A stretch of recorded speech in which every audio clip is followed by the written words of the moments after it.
What's going on, everybody, man? Welcome back to another episode of the Sizzling News Podcast, man. I'm filling in for Bacon Network. Usually hosts the show, man. I know he's with his fam. Obviously working through some things there, man. So he should be on the show a little bit later. What I'm saying? We got Jasiah Wymbs in the building. We did the Georgia Elite Showcase. So we excited, obviously, to talk to her. We'll talk about, obviously, a couple of topics, man. Not too much because, I'm with Bacon on to be on here to be able to obviously discuss them. And things like that, man. But we'll basically just hit the transfer portal. Any big things we see in there. Talk a little bit of Georgia Tech. Talk a little bit of the biggest news in obviously the transfer portal and all that good stuff, man. And the big news today. So excited for that, man. Like I said, Bacon should be joining us momentarily. But for the meantime, man, I will carry the show as he adds, all his social medias a little bit later on onto the show, man. But shout out to him as well. Let's see. I don't think it's letting me add him. We'll figure it out. Anyways, appreciate everybody tuning into the show. All right, so look, we're going to get started with the big news of the day. All right, and the big news of today, guys, was the Georgia Tech news, I believe. We broke it here on the channel. I already knew, but like I said, out of common courtesy of obviously my guy, I'm not going to mention his name, but my inside source on this situation, Akai Fleming hitting the transfer portal. Okay, 10.4 points, 3.2 rebounds, and 2.1 assists, I believe he had in his freshman season, and got a starting role pretty early for the Georgia Tech Yellow Jackets, right? Now, this was one of the biggest questions coming into the Scott Cross era. Like, will you keep this talented freshman, right? And it's very interesting, I guess. Coach Cross wants to move into a different direction. Obviously, we know Thomas Dowd. We know, obviously, as well, Victor Valdez, two guys from Troy that hit the portal. It's going to be a vastly looking different team, right? But the reason I'm happy for Akai in this is because the dude's a star, right? Now, you'll go and look and be like, Naj, what are you talking about? He was 37% from the field. How is a guy like this a star, right? But you go look at the 5 of his last 6 games, he hit double figures, right? He hit 18, 16, 16, 15, right? And this is a guy that is a microwave when you watch him play, right? He don't need too much to get himself going. Reminds you of Isaiah Evans a little bit of he just needs a little sliver of space and he's going to light you the hell up, right? That's what Akai brings to the table. That is what Akai does, right? So his interest level is going to be very high in the portal. And he's a guy, I think, with the right scheme, the right system, he could be a burgeoning star and potentially move up draft boards very high next year, right? He is that talented. He is that good, right? Because remember, coming out of high school, he was a 4-star prospect. You know what I'm saying? So this is a guy that's talented. He can play. He knows how to get to the free throw line. He knows how to create offense for others. And he's also an underrated defender. So this was a very, very, very big thing, obviously, for him hitting the portal. And what's left for Georgia Tech, right? You got Bidongo hit the portal, Peyton Marshall, Brandon Stores, Muhammad Silla. Now you got Akai Fleming. The biggest question remaining is what happens with Jaden Mustaf? What happens with Eric Chatfield? Davi Ramagan, you know what I'm saying, is another one. So Cole Kurak, so like what are you going to do with the remaining of the players? Are you keeping anybody? Because I know you said several guys would be priority, but who are those priority guys for you? That's the biggest question moving forward, obviously, for Georgia Tech and everything they have going on. But obviously a big loss. But again, I think Akai will be in good hands. I know they will go through the process. And again, when you see him scoring at a high level next year, averaging 16, 17, 18 points, don't be surprised. That's all I would say today. Do not be surprised if you see Akai Fleming absolutely balling out, lighting it the hell up, and nobody has an answer for him. He's that talented. He's that good. And obviously a big blow for the Yellow Jackets. All right. All right. So that was obviously the big news. More big news inside the state was what's going on with the Georgia Bulldogs, right? They've been losing a lot of guys to the portal, including Jeremiah Wilkinson, I believe it is. See if we can find him right here. Jeremiah Wilkinson is going to hit the portal. Average 17.4 points. We know before last year he played at California, right? Obviously had a good season. Georgia makes the tournament again. They get kind of mollywopped a little bit, in obviously the tournament once again. And they're moving in a different direction, right? No Jeremiah Wilkinson. Georgia obviously has interest in Akai Fleming, as one thing, but also has Samoa Cyril. He also decided to hit the transfer portal as well. So it's going to be a very different looking team for the Georgia Bulldogs. A very, very different looking program, in my opinion, for the Georgia Bulldogs going forward next year. Haven't heard too much on the Jacob Wilkins situation yet. Stay tuned for that. Obviously, he's a high flyer. They will bring back Millender for his senior campaign and his senior season. So obviously, that's big for the program and everything that they're doing. So he will be one to continue to watch. But Georgia will look vastly different. Now, you have to credit the head coach. I know Georgia fans don't like getting blown out, but Georgia hasn't been known as a basketball school, especially over the last couple of decades, right? So they're bringing in the talent, obviously, right? A few years ago, Anthony Edwards, Jacob Wilkins, Jeremiah Wilkinson. They're bringing in the guys they need to be successful. They just have to get over that tournament hump of not going out in the first round and getting obliterated in the process. But Georgia is bringing in the talent necessary to win. But now they're going to have to move in a different direction. With obviously several of their guys hitting the portal and moving on to greener pastures. It'll be very interesting to see, say the least, to see what they're going to come up with and what they decide to do to attack, obviously, this transfer portal. Okay, so that's the latest news there. Again, if you're not following Joe Tipton, it's the best time to follow him. One of the best reporters, man, definitely on a national level when it comes to basketball. He does his thing, does a really great job of breaking everything down. We're going to look at a couple of things just to see who he has hitting the portal because, as you guys know, it officially opens on Tuesday. So Tuesday will be a very active day in college basketball with the portal officially opening and teams and players officially finding, obviously, new homes. Okay, so we're going to keep it rolling. I'm just going to see anybody that I see. But I will point this out first, right? For Georgia, big time pickup, right? Obviously, Jarvis Haynes decided to leave, or I guess fire, whatever you want to say with Georgia State. He's moving on for that program and from that team, but he is expected to be getting hired on at Georgia. Very interesting in this because his son, who is a superstar, Jarvis Haynes Jr., is getting recruited by the Georgia Bulldogs. So he might even have a chance to obviously coach his son, right? And obviously, we know he's a former UGA star. This is where he made his pay. This is where he was the SEC Player of the Year. This is where he was selected top 10 in the NBA draft in 2003, right? And he got a son too named Miles Haynes Jr. That's also a baller as well. So the family basketball runs into the bloodline, and something special about both. So for Georgia, I think this should help you for one in recruiting, bringing in top guys. You've been doing that the last few cycles, but even more so. And then now you get a guy that's attached, obviously, his son. He's going to try to recruit him to come there. Come on now. You know what I'm saying? I don't know if that's any compliance or NCAA violations or anything like that of that magnitude, but you're going to obviously be in the hay with a lot of top end recruits. So I think a very great move and obviously a good one for obviously the Bulldogs. Okay. So that was big. Staying into the college basketball realm, we have to talk about this pickup. This was big. Belmont guard Tyler Lundblade has committed to Tennessee. Already have a commitment, and the portal is not even open, which is crazy. 6'5" senior. He averaged 15.6 points per game, 40% from three, right? Now we know Tennessee overachieved this past year in college basketball, right? This is a team that went to the Elite Eight. But the reason they went so far and not necessarily to the Final Four is this team was able to rebound the basketball. And for one, Tennessee was not finna get punked, right? You go look at Felix Akpara. You go look at some of those pieces they had on that back line. And this team was punking other teams, right? What helped Tennessee this year is that there was a tough, gritty bunch, and it wasn't going down to anybody. Had a really good front court. Nate Mint did his thing as a true freshman. And above all, most teams did not have an answer for Jacoby Gillespie. He absolutely tore people's behinds up with his ability to shoot the basketball, ability to drive, ability to ability to make plays consistently on the basketball court made the difference for him, right? So if you are head coach Rick, I don't know what happened there. Okay. Okay. If you were head coach Rick Barnes, right? You feel really, really good. You know what I'm saying?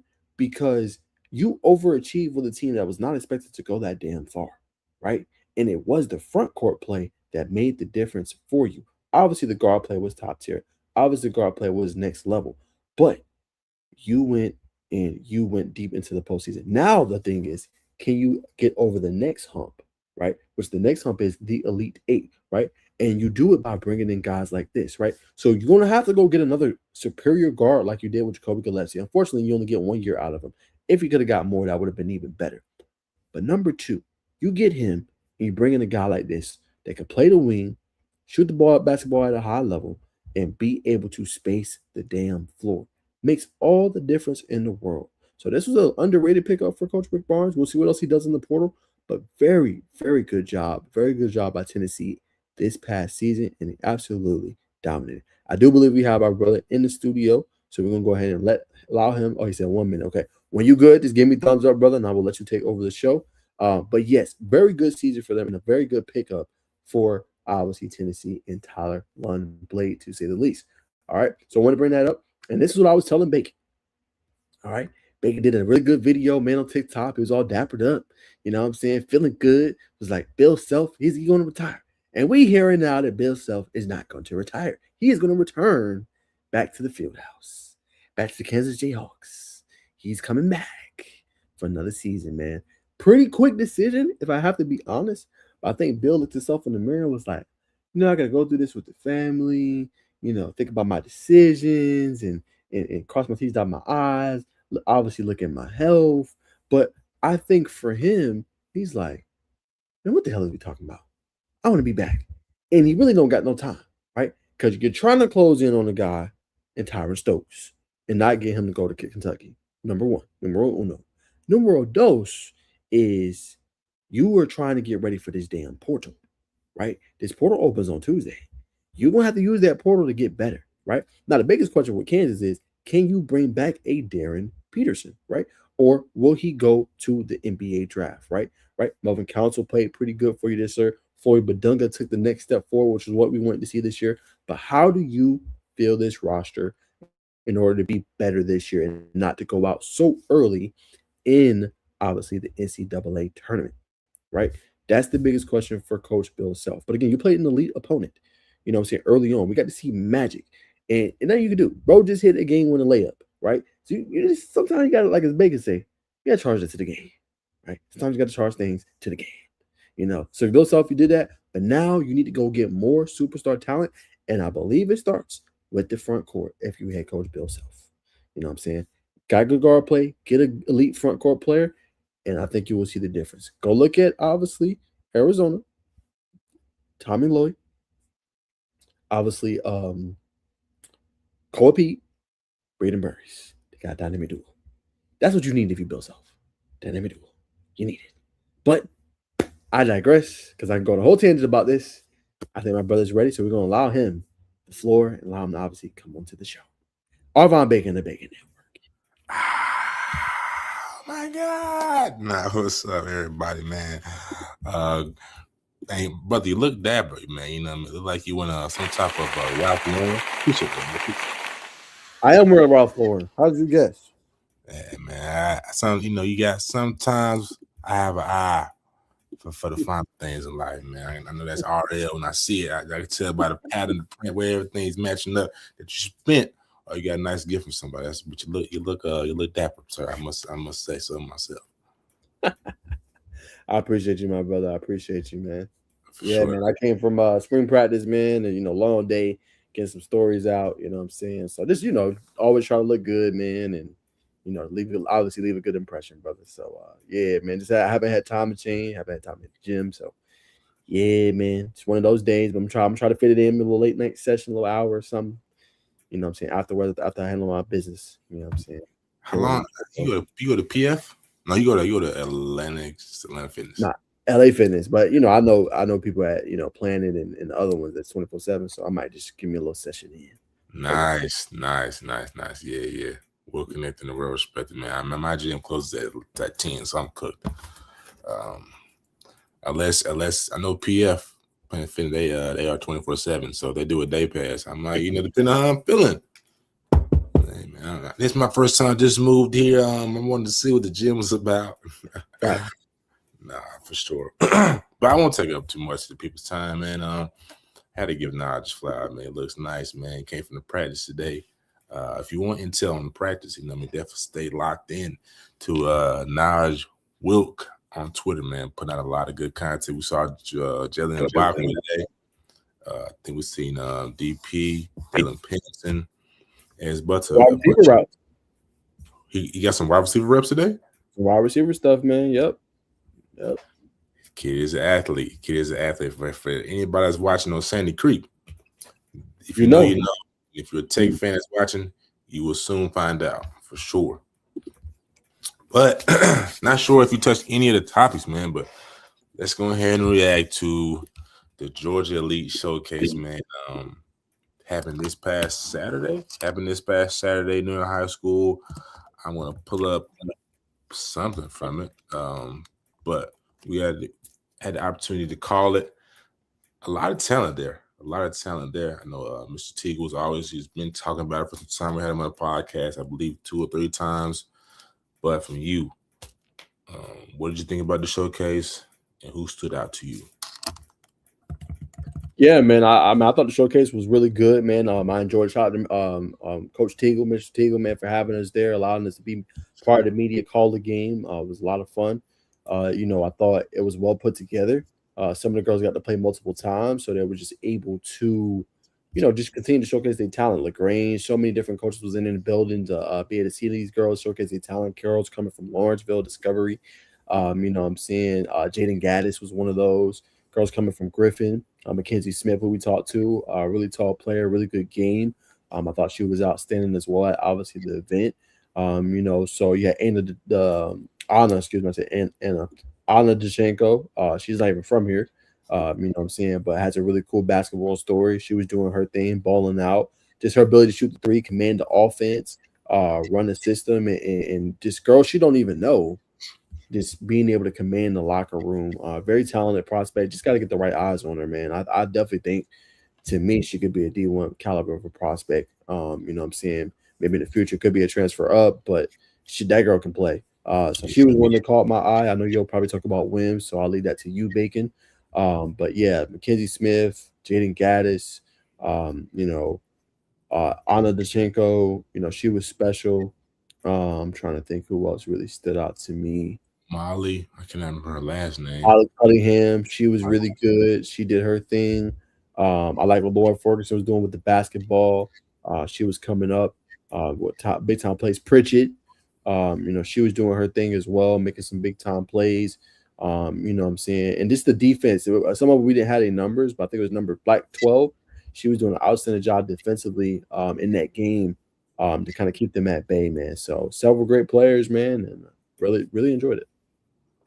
Yeah, it was a great one. I really enjoyed it too, brother. I'm just a hoop head, man. Anytime there's high level, just good basketball, I'm on the edge of my seat calling out, man. I see the motion, I see the action that's going on. We need to do this, we need to rebound.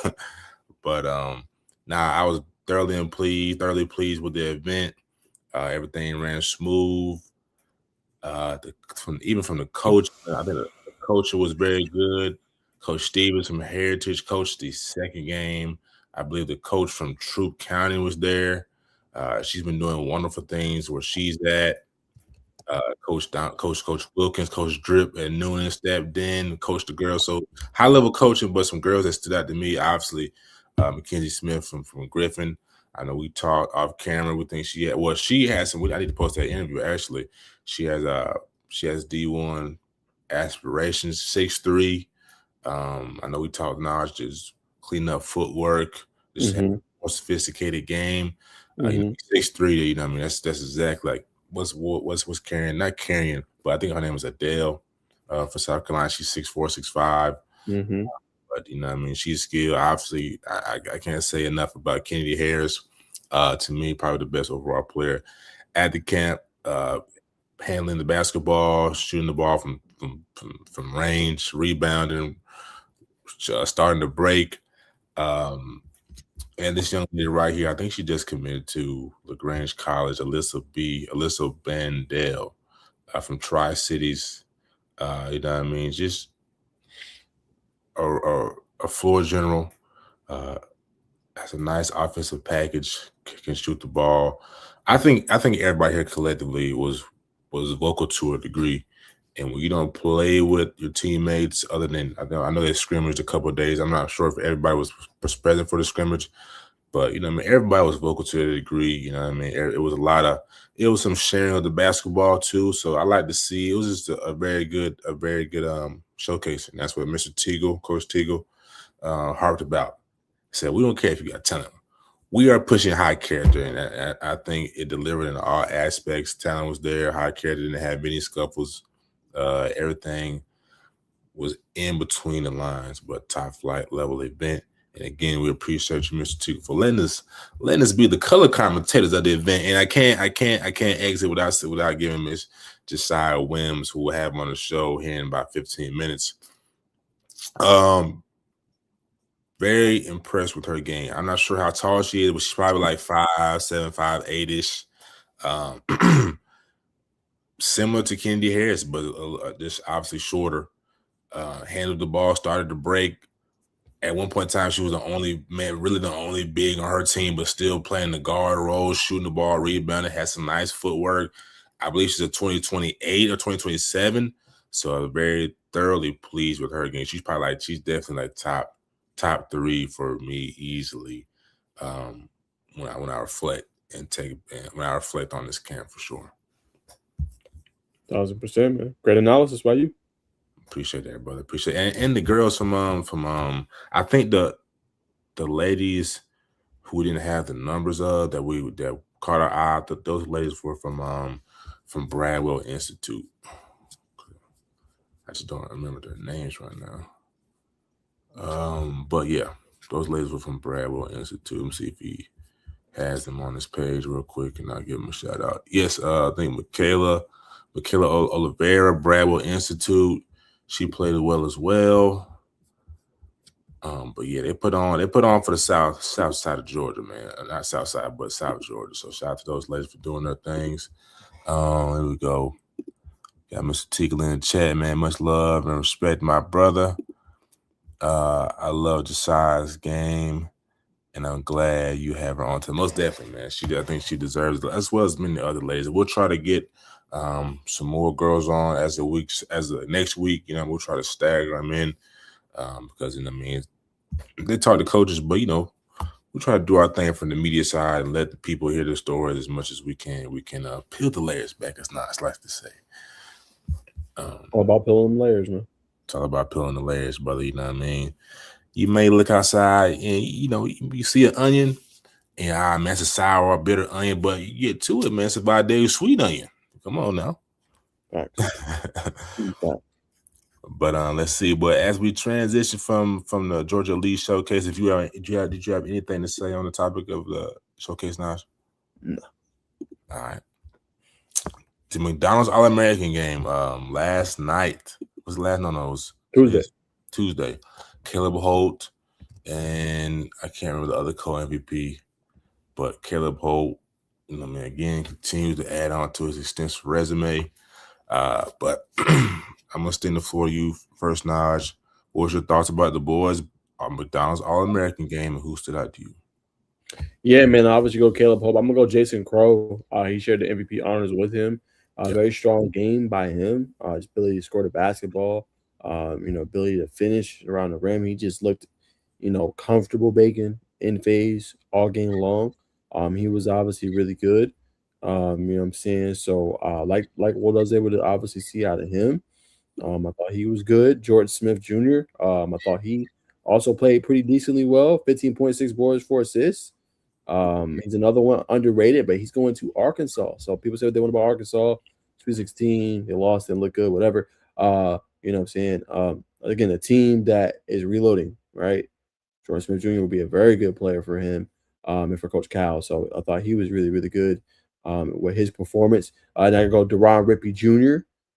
Again, it wasn't like, he put up all these points, whatever. 7 points, 5 rebounds, 4 assists. I thought he did his thing with the amount of time that he had.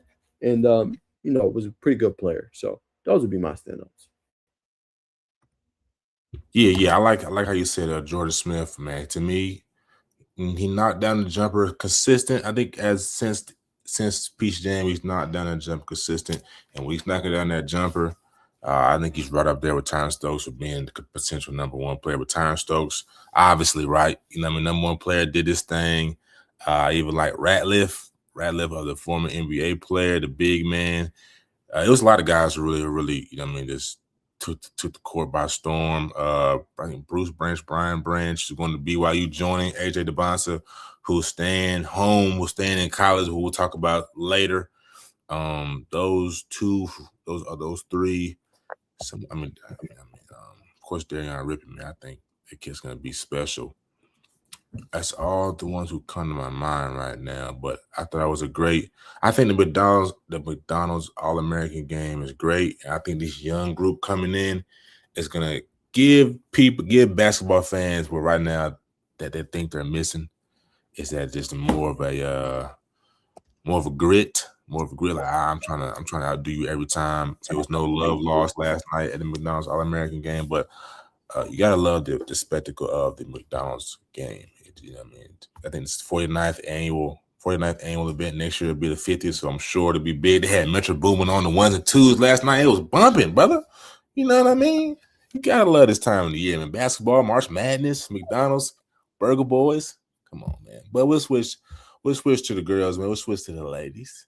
The ladies, you know what I'm saying, did their thing. Jersey Robinson, South Carolina commit. Olivia Edwards, I think Miss Savannah, Miss Savvy Swords. It was a good night Tuesday night. But again, my friend, what did you think about the ladies, the Burger Girls? Yeah, I think you got to go to Nia Hall, 21 points, 5 boards. She was really good, very dominant. Proved why she deserved that 5-star billing. She was great, won the MVP. Aaliyah Spate, she had 11 points in the game. Did her thing. Also, was pretty much unstoppable. Kate Harpering, then we know pretty well for her from the state of Georgia, going to North Carolina. 14 points, despite obviously suffering that injury that she ended up suffering at the event. You know what I'm saying? But she was also very special with what she was able to do. And then Jordan Jackson for St. James, she had 12 points. So those would be my standouts from the event. Okay, I think that was a great list. Olivia Jones, I'm gonna go Olivia Jones from Louis, going to Vanderbilt. Should be able to carry on the momentum they have right now. Let's see, Olivia Vuscasa, if I'm saying her name correctly, going to UConn. I mean, you just see why she's going there. Just uber talented, very dominant on the court, personality too. I think she just fits that UConn Huskies mystique, if you will. And I've already said, even McKenna, the one that's going to Iowa. You know what I mean? We like a good pure shooter. You know what I mean? Shooting in the game of basketball is synonymous. You know what I mean? Really a showcase thing. People think about, man, what's basketball about? First thing they'll probably tell you is shooting, and Miss McKenna, that's what she is. You know what I mean? Coming from California, that's what they do. So man, it's a lot of good basketball going on right now.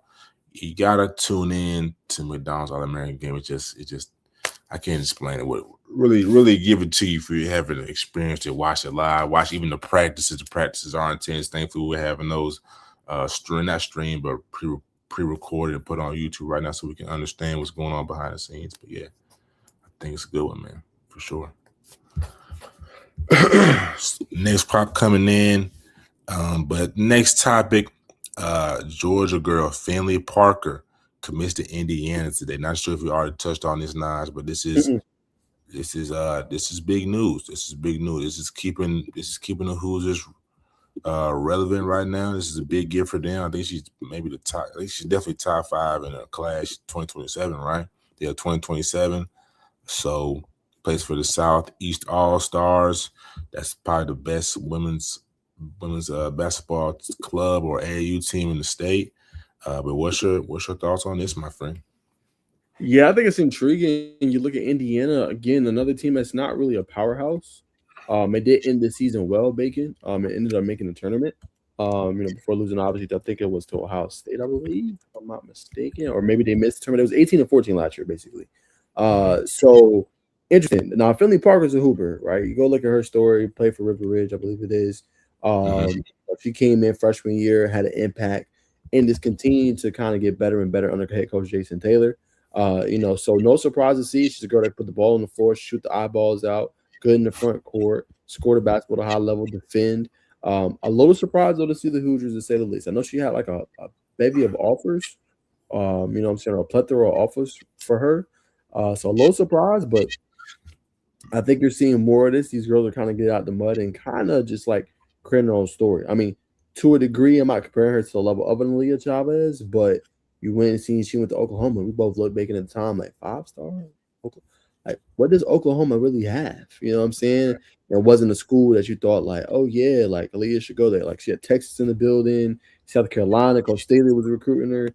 You know, you didn't think she would choose or blink to go there. But I think we're seeing more of these girls do the same thing with the Kate Harpering. Like she went to North Carolina again, maybe back in the day, but North Carolina girls basketball hasn't been relevant in a little bit of time. So I think you just seen these girls just choose their own pathways, and I think I don't want to say that Caitlin's been kind of the pioneer or been the one to kind of show that, but we're seeing definitely more girls follow suit with that. And the reason I say that is because Caitlin went to Iowa.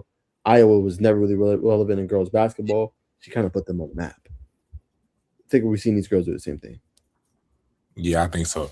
I think so as well. Just in really in all sports, a lot of these college or um, high school and future college players, they're riding their own path right now. I'm not sure it's probably the NIL money, whatever it is, or just want to get off the beaten path, which either one is fine. You know what I mean? But you know what I mean. It's just I think college sports and the people that said it before. I know you said it too, Naj. College sports are entering into another golden era. I like it. Mm-hmm. I'm all for it. But back to Miss Parker, she's played on the highest level. Played for Team USA U16, I believe. Overtime select lady. I believe she's a being a player, player of the player of the state, if I'm not mistaken. Definitely been first team all region, first team all state, you know what I mean, all American, all these things.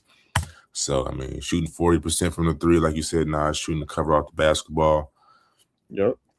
We'll see if she stays at Indiana, probably will. But it's a lot of time from 2020. It's a lot of time to next year. A lot of time to next year. So let's see. But who you said who would you compare it to? I know you brought Leah Chavez, but who did you kind of I don't know. Like her game is a little bit distinct because I think she gives you a little bit of everything. If I'm humbly honest, I've seen her play up close and personal before. Finley is just versatile, man. Like I said, she could shoot the basketball, put the ball on the floor, ball handle, bring the ball up the court, run the table, run the offense, run the show. There's not to me really a equivalent right now. I'm not gonna compare her to Juju. Juju's special, so she's special too. Finley is, of course, but I'm not comparing her to Juju. Juju is like, that's WNBA superstar talent. But her game is similar to hers with what some of the stuff she can do. But I don't really say there's a comparison in my opinion. Okay. I'm gonna say Savvy Swords, man. And that might be way left. I'm gonna say Savannah Swords going to Kentucky, I believe. Man, but it's just a lot of now let me ask you this too, man. Since Killen Clark has gone to the league, we've talked about this on the show before. Do you think this new crop of young ladies coming into college and WNBA is gonna take women's basketball into national consistent dominant and viewership? Good question. I think it all just depends on the model and structure of WNBA, right? The leadership, the administration, how they decide to run things. We know that they've obviously raised the minimum contract, I believe it is, for women's basketball. I think the players can now make millions of dollars. But some feel like that was dumb because they're like, oh, well, they're already operating on a loss, so why would you decide to do that? But to your point, Bacon, you go look at ESPN, look at their buy-in into women's sports, the National Women's Soccer League, airing games consistently for the WNBA this upcoming season. They were doing it last year, but they've taken a whole new model where they're not even, we talked about on the show, Bacon, even doing the Sunday Night Baseball feature anymore. They're partnering more so with MLB TV to do that instead of actually televising games. We're seeing MLB games now televised on Peacock and obviously on NBC. So to your point, I think they have the talent to obviously create that. I think they have the talent to sell out buildings. Now it's just going to depend on, do they have the infrastructure in place in order to make that a consistent reality, right? Obviously, Caitlin is a star on the show, but you have to highlight the other stars of the show too, which is obviously the Asia Wilsons, the Brianna Stewarts, right? These new girls that are coming in and wrecking the game, the Paige Bookers, right? You have to be able to highlight them equally as important as you highlight a Caitlin Clark, right? Or, you know what I'm saying? Those should get the same, but we know the viewership and everything's going up. So there is a reason to believe that there should be an increase in viewership, but do they have the right administration? the right front office, players union, the WNBAPA, I guess you can call it, and the head people to make this a reality. That's what it comes down to.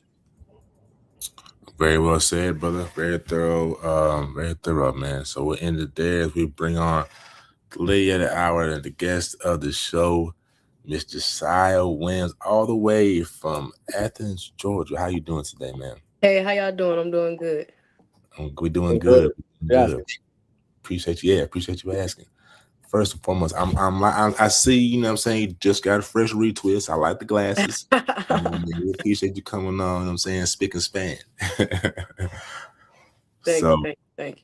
absolutely. Just got out of practice. How was practice today? And I'm assuming it's AAU. What AAU team are you running with this year? I'm running with Winners United. It's under EYBL, EYCL under Lou Williams. And practice today, it was tiring, y'all. I ain't gonna but we was running today. We was running. We was running. Nah, coach. So who's y'all coach? Our coach, I'm under Coach Kenny, Coach King. and I'm under Coach Tyrone. Okay. So y'all ran today. Coach Tyrone, Coach Kenny ran y'all today. Y'all ain't touched no basketball, run no sets. Y'all just straight ran today. Yeah, we touched the basketball a little bit. Yeah, we touched the basketball.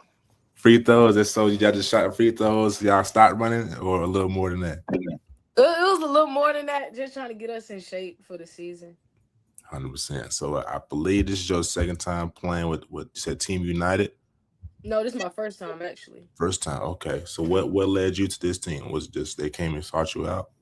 Yeah, they reached out to me first, and I liked what they was doing, and I liked the exposure, and I wanted to take my game to the next level. So I went and seen what they were about. I love the family aspect of it. That's one of the most important things to me. So I chose that team. 100%. Like I said, Naj, very pleased with your game, but you just said you want to take your game to the next level. What does that look like for you? Being able to knock down consistently mid-range 3-pointers, better with my ball handling, being able to guard anybody on the court and not scared of the challenge. Okay. So you feel like you've been scared of the challenge before? Yeah, I've been scared of the challenge to guard the point guard a little bit. Because, with my size and they quickness, I got to be able to move my feet more instead of moving my hands and touching and fouling. Okay. What does that look like for you? What are you doing? Like you said, you're bigger guard, bigger forward, whatever anybody wants to categorize you as. What are you doing to make your feet quicker? Jump rope? Just what are you doing? Jump rope, plyometrics, ladder, sliding from half court to different elbows, just different defensive drills to stay low and move my feet.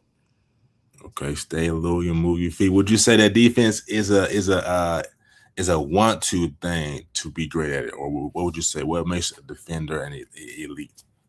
Yeah, you gotta want to stop somebody. You gotta have that dog in you to be like, oh yeah, I'm finna go stop her, and you gotta do it. Okay. Anybody can stop anybody. You just gotta have that dog in you to be like, I'm finna go stop her. Now you're gonna see a lot of killers on EYBL circuit, man. You know what I mean? So you gonna stop them killers? I ain't scared, of course. Yeah, what we like to hear, man. I'm gonna switch gears. You're in Athens. I'm about to take you to your situation. You're in Athens, not necessarily known as a basketball city. You know what I mean? Athens, you know what I'm saying? Bulldogs right up the road. Mm-hmm. What's the name of the young man? He was at Clark, he ended up going to overtime elite. Marcus. Yeah, Marcus Gillespie. Mm-hmm. So, you know what I'm saying? You're in Athens, you know what I'm saying? How are you kind of staying? Is it do you feel like it's tougher to kind of get seen and get exposure, you know what I'm saying, even though you could be a good basketball star out there? Yeah, it's definitely hard. It's hard all around, but I would say it's definitely harder in smaller towns like us. But I can say, shout out to my granddad. He started an AAU team to get us more exposure. So when he started that, it got us way more exposure than we would probably dream of if we didn't have that team in Athens. Wow. So you come from a basketball enriched family then? Yeah. So, man, give granddad some shine, man. Was he the first one to put the ball in your hand? Yeah, he was actually. Him and my mom was the first two people to put the ball in my hand. I started around 4 or 5 years old, dribbling one hand, dribbling with two hands, dribbling with both hands at the same time, different things like that. Cause he knew if he started me at the age that I was, like most people my age, they can't dribble with their left hand. They can't go left. So me learning that at such a young age and adapting to that and being comfortable doing that, it helped my game even more. Okay, shout out to Grandpa. What age did you start playing with Grandpa on the circuit? I started at, I want to say 8th grade, so around Hmm. 13, 14, I want to say. Okay, Yeah, around 13, 14. 13, 14. Y'all start out local? Did y'all kind of travel abroad, or what y'all do at first? Yeah, we started out in 20 different like tournaments like that, on the radar tournaments, and then we'll have like one of the end of the season tournaments where we go to maybe Alabama or Nice. Florida, yeah, stuff like that, live periods. Nah, see, I was in the fire early, man. How did you, you know what I mean, from a small, not gonna say from small, because Athens is big. But first time being on the circuit, how did you kind of handle that? I had to adapt to it. At first I was kind of hesitant to do it because I ain't never been out there in that front stage like that. But once I adapt to it and started working at it, it got better as I got older. Okay. Now, what about on a high school level? Do you feel like the competition that you play on a night in and night out basis is equivalent, or do you feel like it's kind of easy for you where you're at? I would say it's equivalent. Just because the people that we play in high school, we try to play harder teams. Like we had North Oconee in our region, we had Nice. Madison County, we had competition in our region, so it was kind of equivalent to it. Okay. So region is good. Let's see. A couple more questions I'm gonna throw at the Naj. But I gotta ask you, when you sit back in your room at night, when you got a TV off, you listen to music, man, where do you see yourself? How far do you see yourself going in your basketball dreams? I see myself going far, but I try not to think about where I want to go. I try to just trust God going in through the process and just live inside the moment and whatever He wants, because He already wrote my plan out. So whatever He wants and whatever He's want me to do, He's gonna make it happen for me. I Gotcha. just gotta work and put in the work and be able to do what I gotta do for Him to give me that. Last thing for me, I'll throw it to Naj. What's your routine like? You talk about your process, you sticking to it day by day. What is your routine like? Explain more. Like you said, just believing and trusting the process. You're more present in your process. What is your what is your daily routine look like in preparation for basketball? If that makes sense. Uh-huh. I don't get up too early, but when I get up, I try to do some type of workout, even if it's just a couple push-ups, couple sit-ups. Um, I try to get at least 1 or 2 workout ins a day. It helped better during basketball season to get 2 done. But now that we done with basketball season, I try to at least get 1 in every day and try to go for at least 2.5 hours. Okay, per session. Mm-hmm. Okay, that's what's up. Okay, we got Corey Powell in 2614. So proud of you. All right, so appreciate you coming on again on the show, Jasiah. So I would talk just real quick about Georgia Elite Showcase, just your experience, what you thought about it, and just your game. I mean, a lot of times you were out rebounding, you were being physical, but like you said, sometimes girls be too physical where they'll draw a foul or they'll foul the other person. I don't feel like that's a part of your game. I feel you got a little smoothness to you, a little finesse, and you can just talk about your game a little bit if you can.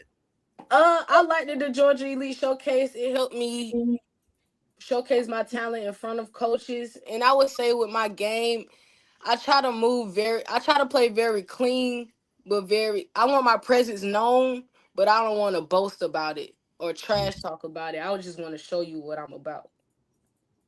Period. And then you talked about the party game went to the next level. You said, obviously just being able to stay in front of people. So as you see in this AAU season is kind of coming up for you, right? What part of your game you feel like catches people's eyes? And then what part of your game do you feel like, all right, if I showcase this, then I can get even more eyes on me? My physicality and my versatility. Mm, People when they see me, they don't think maybe I can dribble the ball a little bit. Or I can move from wing to post. They just might think I'm just a post player.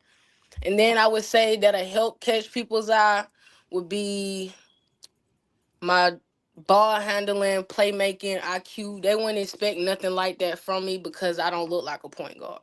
right, right. Okay. I agree. I think that is definitely something that you show. So with this new team, I think you said Winners Union. I know obviously today, I mean, you basically ran all day, so you didn't get a chance to do sets or whatever. But I would tell you to show these AU coaches, yo, I can also do this, and then on this bigger platform, on this bigger, what I'm saying, journey, I can show, yo, I got this in my bag too, though.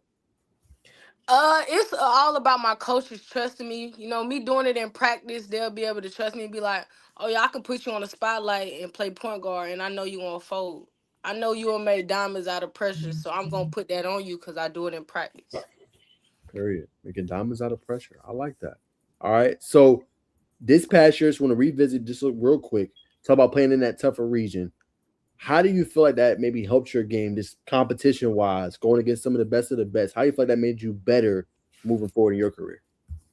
I feel like it made me better to where I just had to suck it up and take the losses as they was and just move forward because I know I'ma lose. And I took losing as a bad thing, but as I got older and mature, I realized that losing is a good thing because it's always something you can work on. So I actually think North Oconee and Madison County that they put that pressure on me so I can work better and be able to do all the things that I'm doing now. Period. So going back to AAU ball, you've played it before. You've been to some showcase. So I want to ask you about OTR, if you can speak on it a little bit. Talk about just them and the showcase they put you guys on, the platforms, some of the live pits. How does that help you guys out with obviously the proliferation of women's basketball? It helps us get seen because women's basketball never really had that light until maybe a year or two ago. So I would like to thank OTR for putting us on that platform to get coaches to see us. It's just up to us to produce, and basically they put in a good word. So we just got to show them what we can do and let them know that they didn't fumble their money on us and they actually did a good thing. And for other people to take women's basketball serious. Period. What do you feel like to that point, expound further? What do you feel like needs to be done in the state, just in the state alone, to get you guys more out there? Is it more showcases? Cal Sandy having more things for you guys? Like, what needs to be done to get stars like yourself from Cedar Shoals or even South Georgia, Houston County, wherever it may be, Bradwell Institute, to get you guys more on that platform and out there? The people that we around need to take us serious also and not just look out for the boys and all that. They need to look out for us too because at the end of the day, it's a girl sport too. And we can show sometimes some girls are better than boys if we being real. Yep. So I just feel like it should be that equivalent respect for both and drive to push both. 1,000%. And then do you feel like, so maybe from your experience, if you've seen a girl blow up or you've seen a girl kind of start getting that attention, what do you think is the big platform that's helping that? Do you think it's an Instagram thing? Do you think it's X? Do you think it's YouTube clips? Like, what do you think? What platform you believe in your eyes, from your experience, works for girls to get them out there? Twitter, X. Definitely X. Definitely X. Why you think so? More coaches are on X and Instagram. It's not really Instagram is for our age type of people. So coaches wouldn't really be looking for nothing on there. But if you wanted to reach an older person or a coach or institution, I would say definitely Twitter. Definitely Twitter. Okay, got you. And then, so for you, Josiah, obviously talked about your game. How do you feel like, put you in the hot seat here? How do you feel like you make your teammates better? Right, a lot of the big question. We know about the playmaking ability. We can't wait for you to show that. But how do you feel like you make your teammates better? Is it you being more vocal, Josiah? Is it how you carry yourself? Are you kind of just, hey, I let my game do the talking? How do you carry yourself around teammates that for those that might not be on your level? I keep it real. I'm not gonna sugarcoat for you because at the end of the day, when you get older and you go to college, they're not gonna sugarcoat for you. And the people that can take my constructive criticism, take it. The ones that don't. But I'm gonna try to keep it real and give you as much gems as I get, and I'm not gonna go easy on you at practice either, cause it's all about working, and you need to get better. Period. Do you have? I know you talked about grandpas being big and mom being big, giving you the ball to start. Do you have any mentors that are helping you in this process? If you do, what's their names? And if you don't, do you have players like kind of you aspire to, or you like to like kind of look at it, add to your game? Yeah, I got a couple mentors on my list. I got a couple. My granddad, my mom, my uncle, one of my coaches, Coach G, and my pastor, Pastor Hubbard. Got you. And then great mentors, by the way. And then any girls you like to watch or just kind of just emulate. Hannah, Hannah from Notre Dame. Dog. That's she. That yeah. I've been trying to tell Bacon that. I've been trying to tell Bacon that. He's so She's free for that. She's that. And Sarah Strong. And I'll say Camille too. Camille Pierre. Camille Pierre. Okay, those some good names. Okay. And let me ask you this. Do you like just going back to platforms real quick? Do you like how ESPN kind of does it in terms of how they kind of put you like girls like yourselves like on that stage and make it real big and blow you guys up? Like what's your thoughts on ESPN as this a platform that for women's basketball? I actually like it. I like that they actually putting us on a high pedestal and not just always boys basketball, boys basketball, boys basketball, boys basketball. I like that we getting more light and more fame on us. But I would say I don't like the fact that they'll be like, "Oh, she's being too aggressive. Oh, she's doing too much. She got to calm down and be a lady." I don't like that Mm, at all. I respect that. Okay. I do feel like there is kind of a stigma like with that. Like, why can't you guys, you know what I'm saying? Exactly. Put it out. Like, Exactly. Like I why we gotta be so timid? Why we gotta be so lady? Like why we can't be a dog like the guys? Why we gotta yeah, like why we gotta do that? it's because hey, look, we go into battle too. Yeah, okay, I like that. I like We go into battle too. I like that. Okay. For sure. Okay. Let me ask you just one more before I throw it back to obviously to Bacon. What's been your most memorable game so far, kind of just in your career, whether it's been high school, AAU circuit? What's been a game like Jasiah just was like, yeah, I couldn't be stopped that day. I went off. This past season, high school season against East Forsyth, we lost, but I had 27 points, about 12 rebounds, about 5, 6 steals. That was a real good game for me. Oh, you going crazy. Yeah. Nice. All right, I'm gonna let you go, Bacon. I'm just pull up the comments. They showing a lot of love. Got Kessa Hitchcock. She said, proud of you, C. I'm overly proud of you, C from Latoya. Got the hearts from Keith Powell. And then Shalisa Echo said, my girl. So I want to just show the love you get in the comments. Go ahead, Bacon.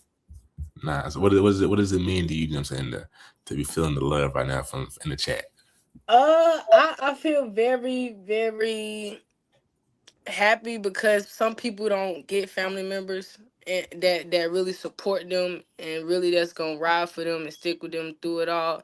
And mines do that, so I feel very fortunate. So these are the people that built your game where you scoring 27. Yeah, Exactly. And they make the sacrifices that some people don't see. right. Mm.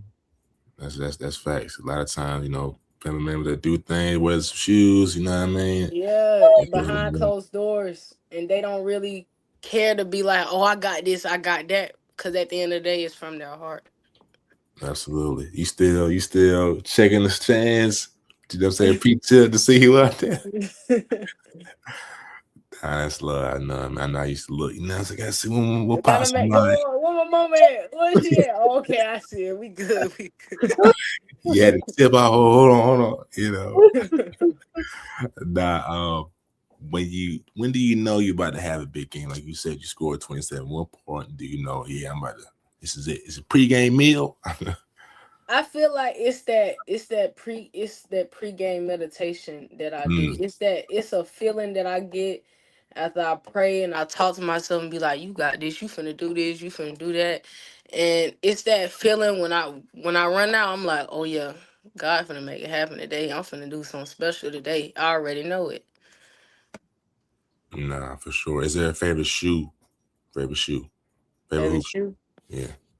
Ja 3s. Ja Any 3. any colorway and AE 3s, any colorway.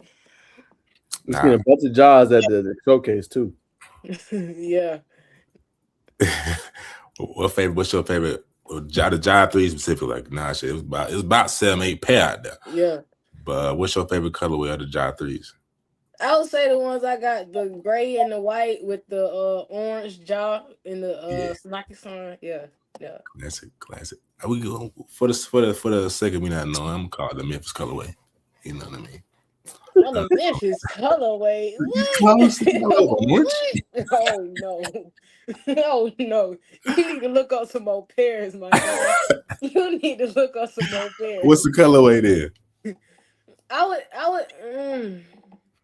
The green and the teal ones, the blue teal ones, they were at the showcase. The pink ones, I like those too. They were at the showcase. Yeah. Yeah. Then he got some glow in the dark ones coming out. I like those too.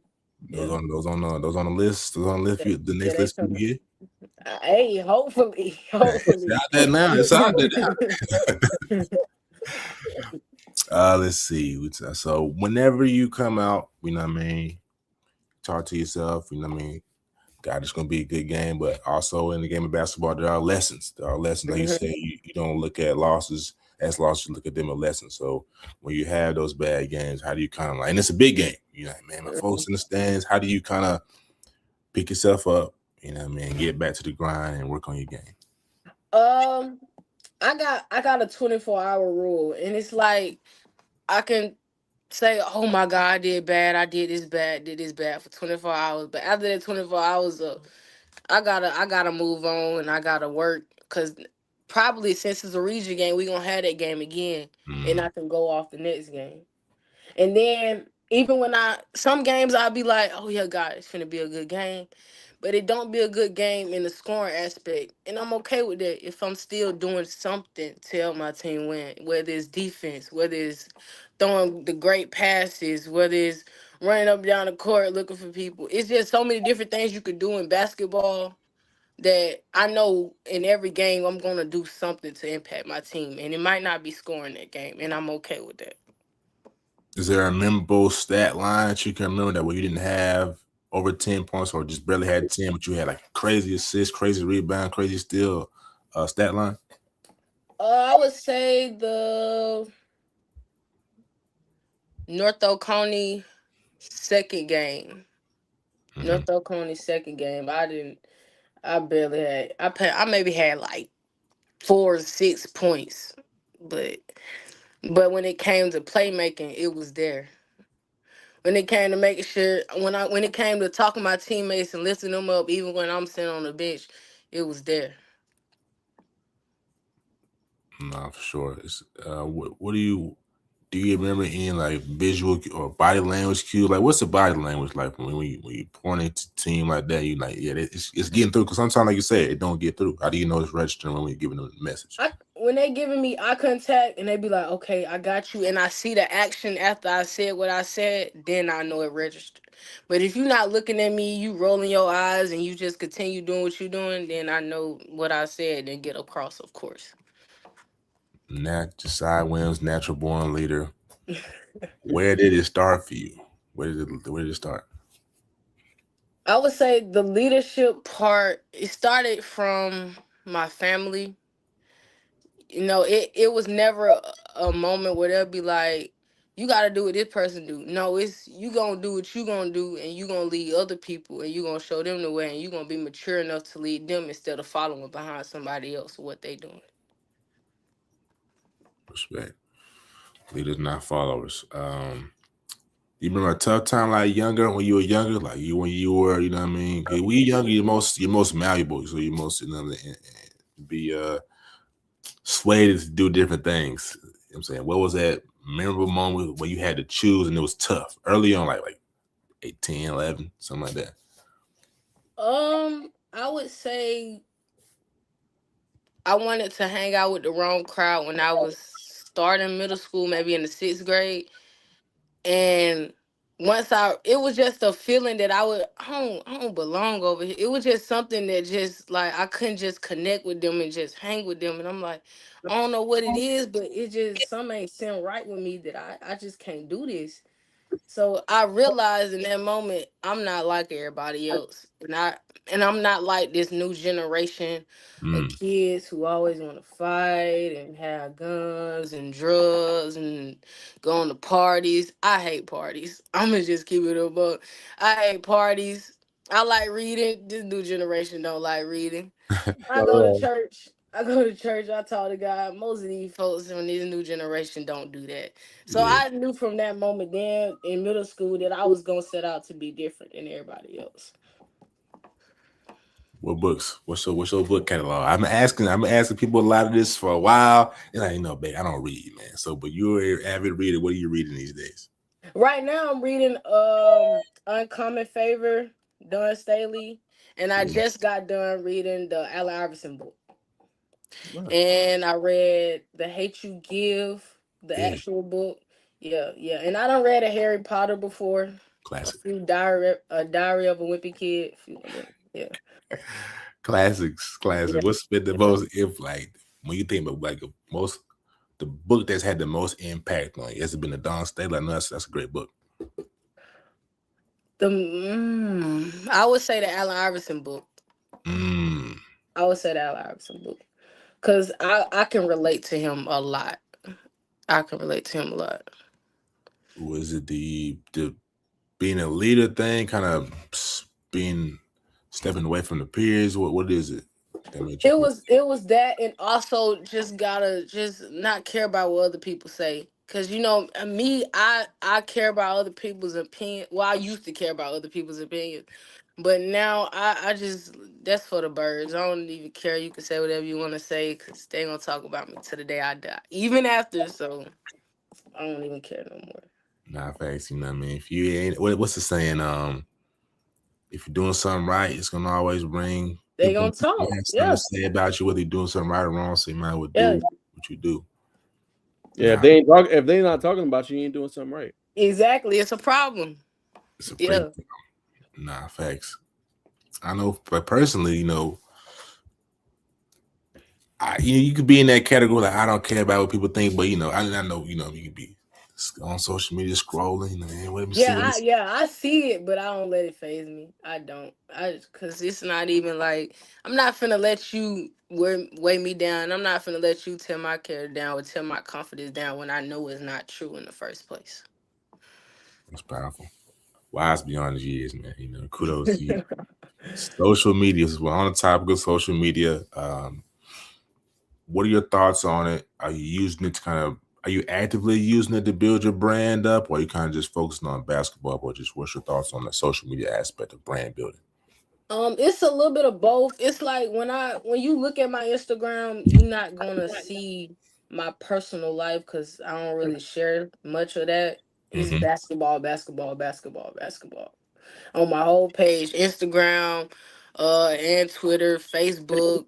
I'm gonna share some Bible verses, church music, different basketball. It's just basketball in church, really.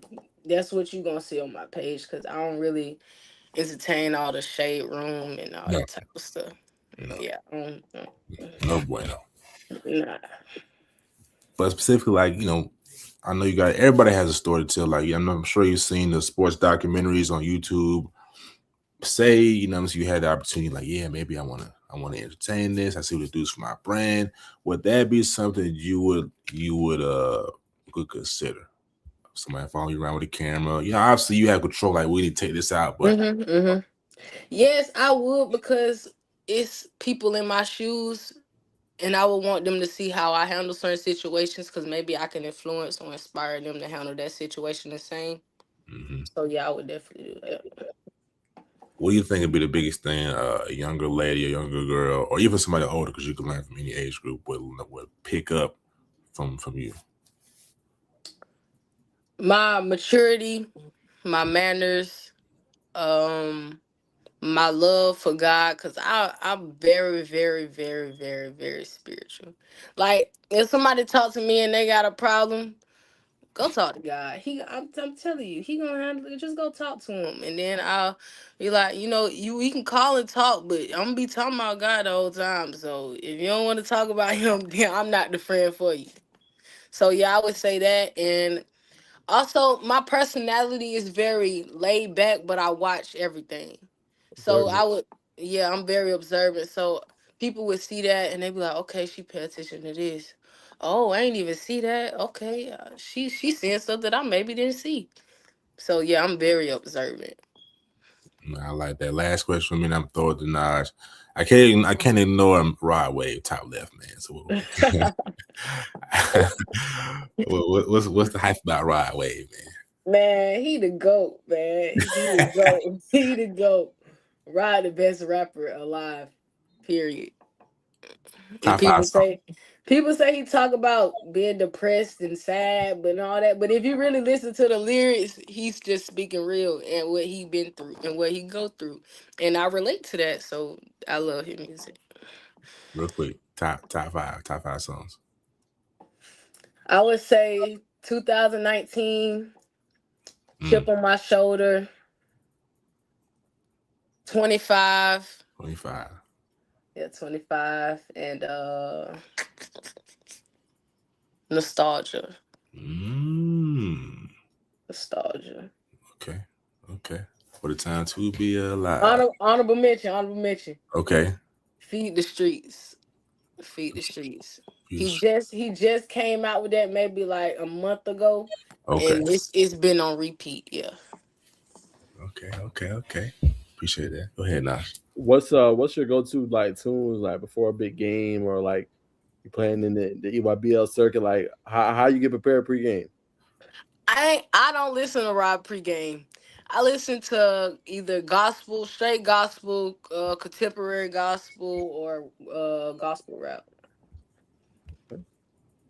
Where did if you don't mind me asking, where did your faith kind of come from? I know obviously it's been still God is at the centerpiece of everything that you do, but where that kind of start for you? Was it mama? Was it going to Bible study classes? Was it going to church or something? Like where did that start for you? It started at a very, very, very, very, very young age. I'm talking about it came out the womb, a couple months old. I'm still at church. Don't know what's going on, but I'm still there. But it started off with my mama, my auntie, and my nana. Mama, auntie, and Nana. Got you. How is your faith kind of just guided you through maybe just I don't want you don't have to go into detail, but just obstacles that you've been through, just even on the basketball court and trying to get yourself out there. How has God just been able to guide you through that? To not give up. And sometimes I might speak down on myself, but I have to apologize to myself and I have to apologize to God because I know I'm not supposed to be doing that at the end of the day. Everything that's happening is happening for a reason. So I just need to trust him. Even if it's bad, it's okay. Cause it's gonna happen. Everything in your life ain't gonna be good. You gonna go through things. You gonna go through trials and tribulations, and that's the thing. Cause you can't have a testimony without a test. How you gonna show somebody or tell somebody what you've been through if you ain't been through? Power to tongue. Solid point. It's a great point. Okay. So let me ask you this. So I was talking about your faith. What are some things? Obviously, I know, like I said, you're a very to yourself person, very observant. What are some things you just like to do to maybe get your mind off things? Like, man, school's been hard, long practice, running all day. Just how do you just decompress a little bit? Just to You know what? Even if I have a bad practice, that ball and that empty gym and that silence with just me and that ball, it just make all my problems go away.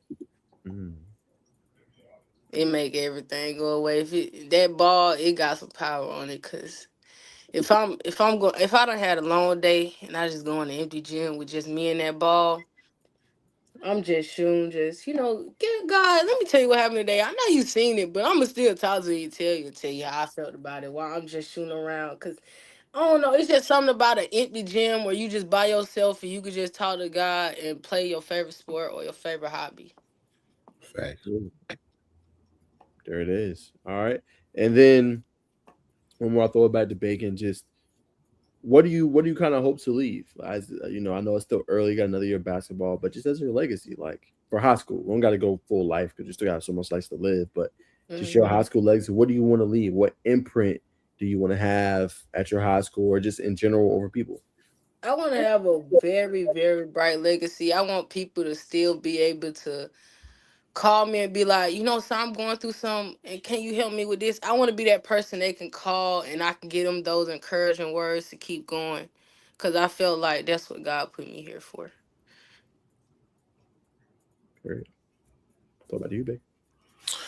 Just I gotta ask you about the colleges. You know what I mean? How has that process been? You know what I mean, with the college coaches? I'm sure they've been. Actually, What? They yeah, sleep. They gotta wake up. yeah, yeah. I done talked to a few, but they haven't really been recruiting because they've been so stuck on 2027. Yeah, yeah. Nah, for sure. Well, I mean, it's only a matter of time. You know what I mean? Yeah, I know God got something coming, so I ain't even worried about it. I'm just gonna keep working.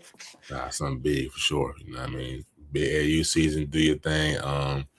Gotta ask you. Hit you up. Oh, in the last week, right? Hmm. What made you want to come on the show? To speak my truth. Mm. To speak my truth, and maybe the words that I'm saying, somebody may be going through the same thing, and I may be giving them the courage to just keep going, keep working. Something gonna happen in due time. Whereas, do you feel like you told your whole truth? Is there anything else that you want to expound on? No, I feel like I done gave the people some very encouraging things, some things that they can sit on. Nah, no doubt. You definitely gave us a lot to chew on, physically, mentally, and spiritually, for sure. I mean, as we come to a close, man, where can everybody find you at, get at you, and keep in touch with you at? Jasiah Wymbs 5, JASIAHWYMBS 5 on Instagram and Twitter. My email is JasiahWymbs006 at Gmail, and my number is 706-614-2850. There it is. There it is. Last thing for me, man. Why is having a strong phone, strong family, strong contact list, which means a strong network? Why is that so important in today's age from you? Because it's not really a way that you can get out there without connections, I would say. And I will also say that if you don't put yourself out there, then who else gonna do it for you? You Exactly. gotta you gotta, even though you want Coach to come talk to you and all that, you gotta take the leap of faith and be like, I'm finna go talk to him and tell him about me. 100%. And how should one interact and conduct themselves when talking to a college coach? Uh Give good eye contact, mannerism, state your name, uh where you from, what position you play, your GPA, because that's very important. What you want to major, how you think their school would be a great impact on you, and stuff, things of that nature. 100%, man. I personally don't have anything else from you. I'm gonna stand it back to Naj. If you have anything, sir. No, I just want to say, you're doing great things. Just I have nobody told you. Continue to be rooted in your faith. Yeah. Saying God, let God guide you in your footsteps, in your next journey. Keep them first. Obviously, stay close with your peoples and your family members. Like you said, it's hard to have family support you the way they do, especially in the Yeah. jealousy era we in. So continue to keep that close and just continue to light the beam and inspire others the way you're doing, and everything will work out for you. Thank you. I really appreciate that. Nah, for sure. Everything he said, keep doing your thing. Don't be afraid to be an individual, which you already know, man. But again, appreciate you coming on the show. Definitely been one of the best guests to come on the show, man. And we'll continue to follow you and your journey and wish the best on all your endeavors. Thank you. Thank you. Thank you. Y'all as well. God bless. God God bless. bless. There it is. There it is, ladies and gentlemen. That is Jasiah Wymbs. We appreciate our family tapping in, with comments. I mean, a lot of times people will see the comments, oh man, that's our family. But like she said, man, everybody don't have family in a village That to kind of support. pour into them. So that's why we like to show the comments multiple times, because that's important. That's Mhm. important, man. You know what I mean? We look up, we get caught up in what we're doing day to day, our routine. We're trying to make a buck. We're trying to hustle. And then 30 years down the line, Grandma B, or Big Mama, or Uncle Elroy, or whoever passed away. I'm like, man, I wish I would spend more time. So just everybody, which we already know, man, just be thankful for your people. It's Easter coming up.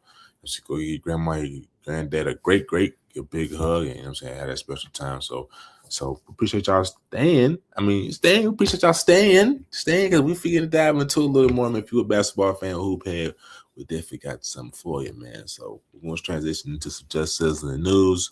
If you didn't see Artie Crooks of Iowa State hit the transfer portal. I thought that was monumental. I think Iowa State is a good brand. I think they have a good basketball program. But Naj, man, what was your thoughts about that? But first and foremost, what do you think she may end up? I don't know where she end up. It'll be interesting. You may see LSU go after her. You may see, maybe South Carolina makes a pitch. I'm not sure. Maybe she goes to, Oklahoma. That could be an option for her as well. I'm not sure, but definitely she's a beast. How she can, finish in the rim. It just depends where she goes, man. She definitely obviously has some talent. Played well with Iowa State. She might just want to be a bigger platform, bigger stage. So I'm sure she'll definitely garner that type of attention. What she can do and how her game is. Nah, facts. It'd be exciting if they got the budget. She go somewhere like Iowa where the shooters are at. Yeah, the touches will probably go down, but man, hey, that'd be interesting, man. I just like the different styles of play, man. But that'd be interesting. She goes there, but Artie Crooks, to me, top 2, top 3 in women's college basketball. Some have said the Shaq of basketball, but now obviously we know how dominant she is in the paint, but sophisticated footwork, can shoot the ball at a high level for me from 15 on out. Can she expand that shot from the perimeter? Will really take her over the top. But I love her game. Big fan of her game. I thought Iowa State was going to go further. They got Jada Williams, Artie Crooks. I was like, man, this could be a match made in heaven. Maybe they could be in the Elite 8 team. Things didn't go that way for them. But nonetheless, interesting to see where she does end up. She comes to SEC great, but Big Ten, Iowa, Hawkeyes, hit up, man. That'd be box office. Next up, man, and staying in college basketball, switching back to the boys' side. AJ DeBonsa staying in college basketball, staying at BYU. He came out and said his mom wants him to get wanted to get his degree. Was fake news? I know it's not fake news. Yesterday was April Fool's, brother. Dang, brother. I'm just saying. I think you succumbed to it. God, that's why I didn't do too much yesterday. It's a lot of BS going around. You gotta be careful, man. So this is a legit report today. Yahoo Sports, so you can trust it. Contributor writer Teron Finley says BYU freshman AJ DeBonsa has a decision to make on whether he will declare for the 2026 NBA draft or return for another year of college basketball, but it is not entirely his decision. It's his mom's as well. DeBonsa announced on Yahoo Daily on Tuesday that he and his mother Chelsea have not yet decided where he will play basketball next year. So basically, that's just to say Bacon is still up in the air. It's still up for grabs. It is possible he could stay. It is also possible he could leave, but he's not had that conversation with his mom. Man, I ain't gonna lie, man. We gotta do something about this because I saw, man, it was an April Fool's clip. I'm sure my guys at the gym, man, out the plane said he's retiring. They gotta stop with that, bro. Just anything you see. I felt for it last year with Amari Latimer. I thought he was really leaving. Just anything you see, take it with a grain of salt, bro. Yeah, man. A grain of salt. Only thing I think I reacted to was Calvin Russell and his injury because that was legit. That was it. Next year, next 2027, April Fool's Day. Gotta bet your news, man. You just gotta bet your news. Off, man. Hey, man, did you hear about it? Nah, I'm not in here. What's going on, man? I'm like, this. Oh, yeah. I'm not going for 3 years in a row, man. Yeah, man. They'll try to get you, man. I learned my lesson the hard way last year. I was like, nope, never again. So I was like, whenever I see it, yep, they're poking fun. Got it. Well, I do have something that is official. Exactly. I actually did a couple April Fool jokes myself yesterday. You did? What you put out, man? I was messing with some people, man. I was like, yeah, man, I'm moving to the Dominican Republic. My life. I'm gonna be going to the end of April. How they take it? Everything, man. Then some people I was like, man, I don't mess with y'all no more. Y'all some fake friends. People call me. It's like, what? Don't mess with me no more. I had people about to break down. What? What's going on? I know we ain't talking in a little minute, but damn. Hey, yo, I had a ball yesterday. Nah, boy, you got too much time on your hands, boy. Nah. Oh man, no, yesterday was funny. Yesterday was hilarious. Nah, you need friends like that. You need friends like that. You listen to keep you on your toes, keep you guessing, bro. So nah, shout out to you, bro. Yes, sir. I know you gotta do your thing, family. So don't let me hold you, brother. I got you, man. Let me see where we at on top. Is there anything you wanted to hit Yeah, specifically? Yeah, just Final Four picks real quick, man. That's the brunt of I know you have more stuff to talk about, but that's the brunt of it. Yeah, man. We can hit Final Four picks real quick. All right, man. Pull it up, man. So we'll start with the let's just get those in, clip those up. Shout out to Shaq. Shout out to the Hawks, man. All right, back at you, brother. Final Four picks on the men's side. Why is my name so? Here we go. I ain't gonna lie, man. This is a tough one. Illinois started at the top of the bracket. UConn versus Illinois. Very, very interesting game. Floor is yours.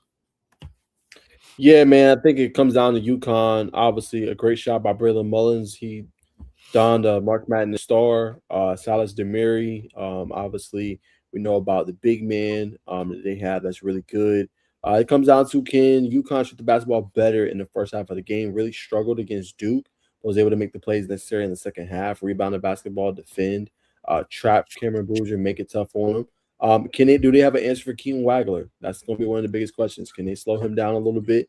Illinois is a team that can shoot the basketball at a high clip. So if you go with that 1 for 17, you're going to probably lose that basketball game. So they're going to have to figure that part out for sure.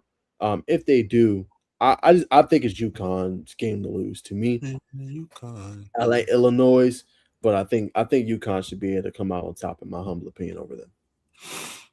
I don't know, man. I don't know if it's gonna be that easy, man. Illinois has been on fire. You can't forget about Andre Stojakovic, who's been probably an MVP type of caliber player for the tournament overall. They got a lot of guns. They got a lot of size.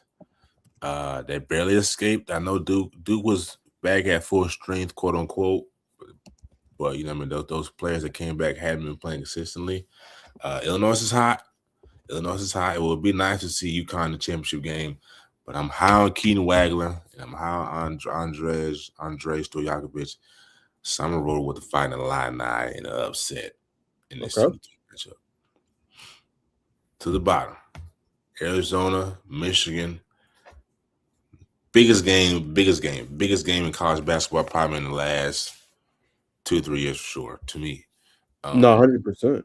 It's huge. That's really a championship game, if we're honest.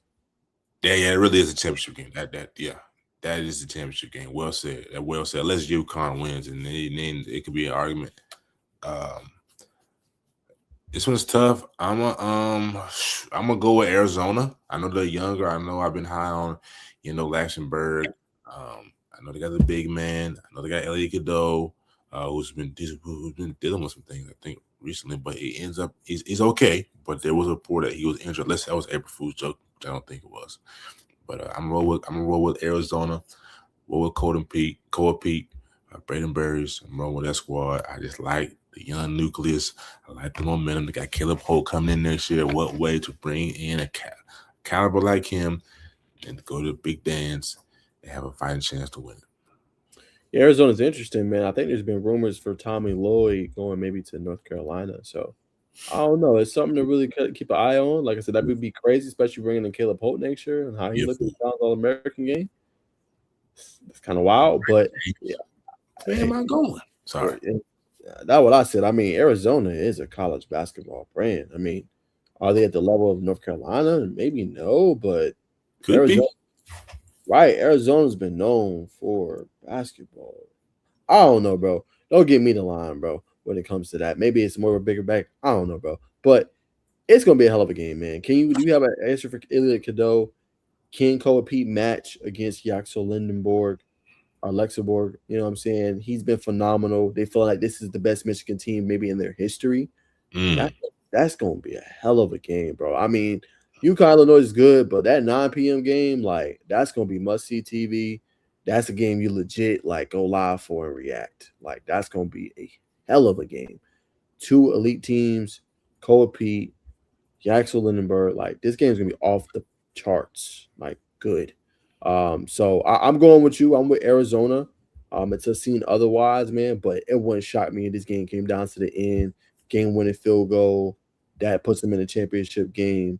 Um, that's gonna be probably one. That's gonna be some must see TV. But I'm gonna get a slight edge to Arizona. I don't think it's gonna be a blowout. I think it's gonna be good. But yeah, I'll put it there. Well said, brother. I mean, either way, we'll see, man. I'm be the plans of being in Savannah, man, at grandma's. You know, grandma ain't got, she don't, you know what I mean? She's doesn't have internet, brother. Which is I understand.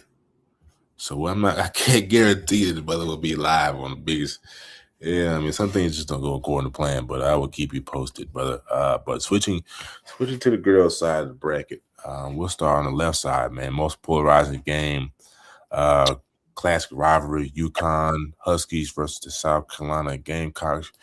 Coach Yoriyama versus the iconic lady from North Philly, Don Staley. Who you got, brother? Yeah, nah, keep your popcorn ready for this one too, man. I think the women's basketball, UConn Illinois is good, but I feel like it really hit for both of these matchups. These are both premier matchups. UCLA with Lauren Betts, Texas, what they've been doing this year, how good of a program they have. You can't go wrong watching either one of these games on Friday night. I feel like me, UConn, South Carolina. Do you have an answer for Sarah Strong? Right, you know what I'm saying? She's dominant in the front court. Are you ready to go? Can Raven Johnson last year with the Gamecocks? Can she go toe to toe with AZ Fudd, who is elite, who is that girl, that gas? This is a coaching battle, bro, because it's going to be matchups. It's going to be who can get stops, who can be able to rebound that basketball, and if South Carolina can make enough plays and threes in order to match UConn. I think they played them earlier and got whooped. It's time for that revenge, man. But it's going to be a hell of a matchup. I hope they continue to play during the regular season. And I don't know, bro. It could be a budding rivalry. I know UConn gonna lose some players, but if we continue to see UConn, South Carolina playing, low-key might get a rivalry on their hands here pretty soon. So who you got? I'm gonna get an edge to UConn. I want to go Gamecocks. Hopefully they prove me wrong, but I just think this UConn's year, man. But I think South Carolina does have a chance in this game, but they're gonna have to get out to an early start. Rebound the basketball, shoot well, but I'm gonna get an edge to UConn. Yeah, it's tough. It's tough not to go with the Huskies. I'm rolling with the Gamecocks first and foremost, and here's why. Tanaya Laston, transfer from Florida State, had 22 last game. And that's been my question mark. My question mark for the Gamecocks, specifically her. He averaged 22 points last for Seminoles. And I understand it. I get it. You were one few down there, really putting in that work, scoring points. But the game of basketball is, what are you doing for me lately? 22 points, like you said, you got Raven Johnson. You know what I mean? You got Sanaa Fagan. She can shoot the cover off the basketball. Joyce Edwards is gonna hold down the interior. You know what I'm saying? You got some 6'4" girls in the fold. Raven Johnson, I think I've already said her name as you stated. It's gonna have to all come together for the Gamecocks. It's gonna have to be a flawless plan. South Carolina is gonna have to be more flawless than UConn. They got more room for error. They got a lot of stars on UConn, but it's symmetrical when it comes to star power. But they got a lot more. They could throw their weight around a little more being UConn. That's what I'm a little nervous about with South Carolina. They're missing a lot of stars. Missing Ashlyn Watkins, Chloe Kitts. So I'm gonna pick South Carolina. I hope they prove me correct. To your point. But this is UConn's game to lose. Flip the script, as you already talked about. Miss Betts, Texas. I'm gonna roll with the Longhorns in this one. I think the star player. I need to get her name, but she's the female version of Cameron Durant. I don't know if you've been seeing her wearing like a pull-ups, but this could be a game we see her go for 30. Now they're gonna have to Yeah, rebound man. on an extraordinary level, but Mhm. she goes for 30. I like the Longhorns. Yeah, Texas can shoot the ball too at a very high level. And to your point, they do have the best mid-range player in the country, the one that shoot the one-legged shots. She's obviously really good, and they're 16-3 against AP top 25 opponents this year. So you talk about a team that's battle tested. That's definitely Texas. So it'd be great for their program if they can obviously win that. But I'm gonna get an edge to UCLA, man. I think this is the team. Look at what they've done. Lauren Betts, Kiki Rice, she's had a great year. Gabriela Jaquez, what I'm saying, and Angela Dujelik. I just feel like the camaraderie, them playing together. Lauren Betts last year, she's 6'7". What I'm saying, 24, 8-3 blocks this postseason. Do they have an answer on the inside for her? It's going to be crucial, man. But I think it's going to be another barn burner. But I think UCLA got a really good team, and it's the last year for a lot of those girls. So I'm gonna go with the Bruins. Yeah, man, you can't argue with that. I think UConn UCLA matchup is probably what we'll see in the finals. But a South Carolina Texas, South Carolina UCLA, South Carolina Texas game would be off the charts. But women's basketball continues to sprout beautiful fruits. This college basketball in general, I think we couldn't ask for a better Final Four from both sides. That's our take on the college basketball, the NCAA tournament. It's been a hell of a March. March Madness has been crazy, and we hope it gets crazier for the cherry on the top. But again, brother, appreciate you, my friend. As always, take care of your business, do your thing. Much love. Much love. See you soon, man. Yes, sir. Always, brother. That's my guy, Naj Wilkes, man. If you know what I'm saying, if you can't tell the aura through the screen about how genuine that man is, you ain't gonna get it. You won't understand and begin to know where, you know what I'm saying, type of high caliber, high character, hard worker. So many adjectives, but we're looking to get into that thesaurus bag. So I have some more adjectives for you. It's been a little piece of lint in my mouth for the past 10 minutes, and I've been conducting myself like a G. Now that I got it out, I can run my mouth like Stephen A. All right, but let's get back to the schedule here. Dior Johnson was at Tarleton State this past year. Did his thing. He's been averaging like 20, shooting efficient. Has entered his name into the transfer portal. Dior Johnson. I believe this came out March the 30th, so we know it's not April Fool's, but college basketball report is pretty reliable. Averaged 24 points a game on 52 and 54. Okay, so he shot 52% from the field. 54 from three? No way, bro. That's crazy. 85% from the free throw line and 20 games off the bench. That's insane. Dior Johnson was one of the best high school recruits once upon a time. He has his own documentary. His story is very well documented. Hardships along the way. Had to go to JUCO, and at Tarleton State, I believe that's the what's the name of that conference, man? I cannot remember right now, but it's the same conference that West Georgia plays in. So, but he's entered into the transfer portal. I think it's going to make a high level D1 school very, very happy they took a shot on him, especially with 52-54 split, 85 from the free throw line. Now the question is, where do I think he will wind up at? That's a very good question. I think, SEC, ACC, I think UNC, that's a good move for them. Bringing Dior Johnson, he's from Texas. So if I'm Coach Kevin Sampson, I think you should make that call. Coach Kevin Sampson always gets talent to play well and play hard for him. I think that'd be a very good look for Dior Johnson too. On the flip side, coming in, having somebody that will put a little more discipline. I don't want to just say discipline because the young man's been through a lot. You understand what both sides of the coin look like. It'll just be another feather in his hat, though, if he decides to go to not Texas Tech, but Houston. If he decides to play for Coach Kevin Sampson at Houston, it'd be a good look for Dior Johnson. But again, the brothers scored. I mean, average 24 points, 52 points from the field goal, 54% from three. He's a walking bucket, man. Off the bench, that's tough. That's tough. So keep an eye and ear out for Dior Johnson to see where he transfers to after this offseason. In other news, okay.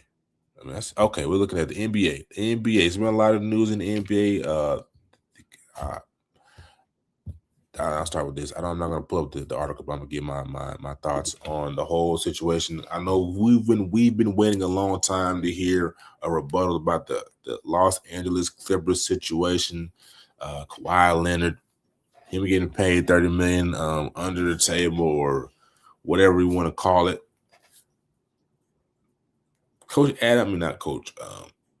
Adam Silver, the commissioner of the NBA, came out and said that it's been a very complex situation to decipher how Kawhi Leonard's money was paid out illegally per NBA, not illegally for federal, but basically, if you haven't been following the story of the Los Angeles Clippers, Steve Ballmer's been paying Kawhi Leonard allegedly, right, illegally to beat the salary tax cap.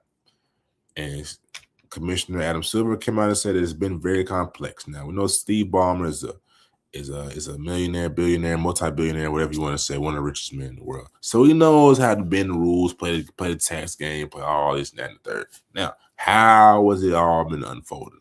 So the reports are that Steve Ballmer, he had an umbrella company, he had a second company that he was moving the money through, and it kind of went bankrupt. So that's how he's kind of washing his hands, keeping it, you know what I mean, under wraps. Now this is the thing. This is why I think that Steve Ballmer and Kawhi Leonard, I'm not gonna say Kawhi Leonard because he's just an athlete getting paid. Why Steve Ballmer and the whole Clippers organization may get off. They have read over 800 pages, documents, emails, text messages of the Clippers files. They talked to over 50, let's say over 100 people. Close to, I think it's like over 70 people. They talked to over 70 people in the Clippers organization and people tied to Steve Ballmer's business. And they haven't found a me tata. That is tycoon, cold-blooded business work right there. I think Clippers about to get off, man. And for that reason, they over 300 pages. Talk to over 75 people in your camp. Nothing? Man, come on, bro. You go ahead and wrap this up today, man. The commission coming out, man. It's been complex. And they got one of the best law firms on the case. That's all I'm going to say, man. I haven't read the full article, but from what I've read, it's looking sticky. But back to the NBA news. This is per Score Mobile. If you're familiar with Score Mobile, this is what potentially. I know we're all tired of tanking, and you can read this on Score Mobile. The headline is pros and cons of the NBA's 3 anti-tanking options. I'm not gonna read it. Obviously, it's a pretty extensive article, but are the 3 proposals they made to stop teams from tanking, which will be, I think, effective, and they're voting on it, so it should be effective next season.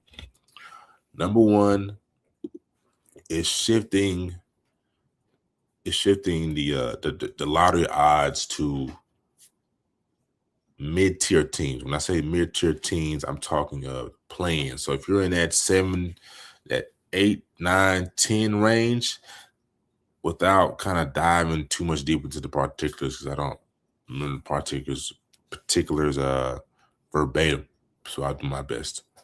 So like I said, they're going to move the emphasis to more of the playing teams. Right now, the emphasis on tanking is if you have a decent, well, we see it with a lot of decent teams that are underachieving, that are shooting for that top 5. So if you have a bad record, you pretty much guarantee the top five pick in the draft.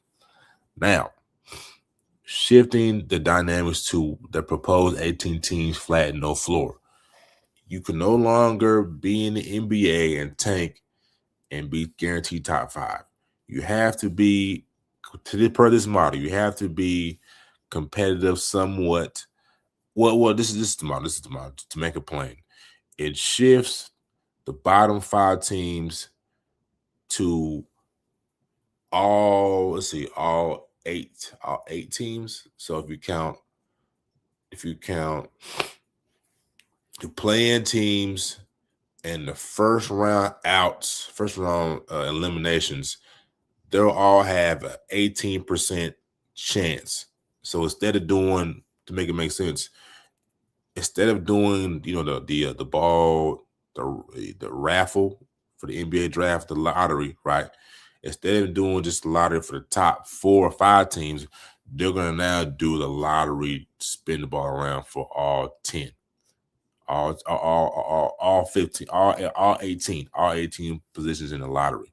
They're gonna do that, which is gonna give everybody the equal chance. But per the statistics of this article, it's going to present it to the middle teams. Now, what is the loophole of that? It'll encourage teams to be decently mediocre.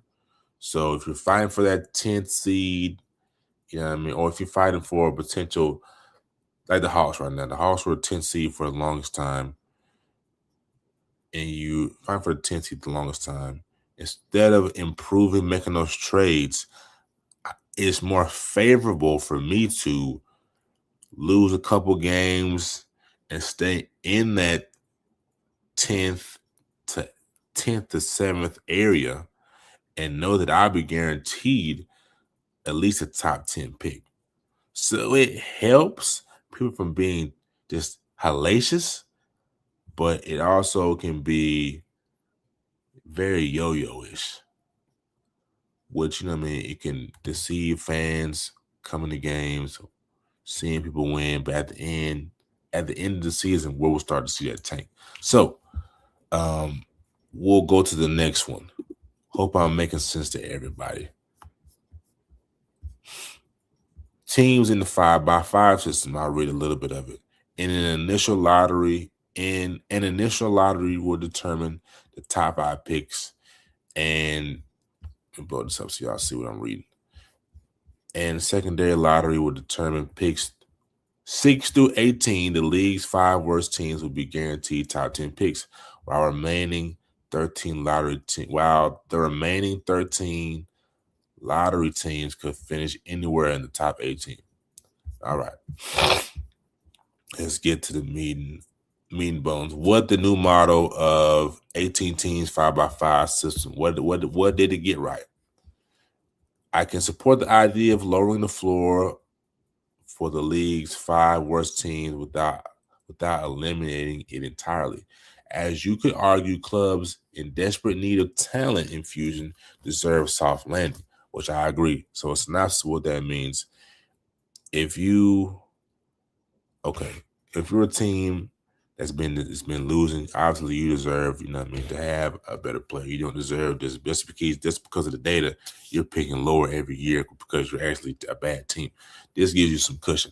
Now, and much like the first scenario, this concept would minimize the incentive for playing caliber teams to tank out of the postseason picture. What it gets wrong, many of the same things the first option got wrong. This format would incentivize mediocre teams to tank for mid-tier playoff seeds into the playing range, which is what I said earlier. While bad teams would be motivated to look terrible in a quest to slide into the bottom 5, where a top 10 pick would be guaranteed. So I think that makes it plain.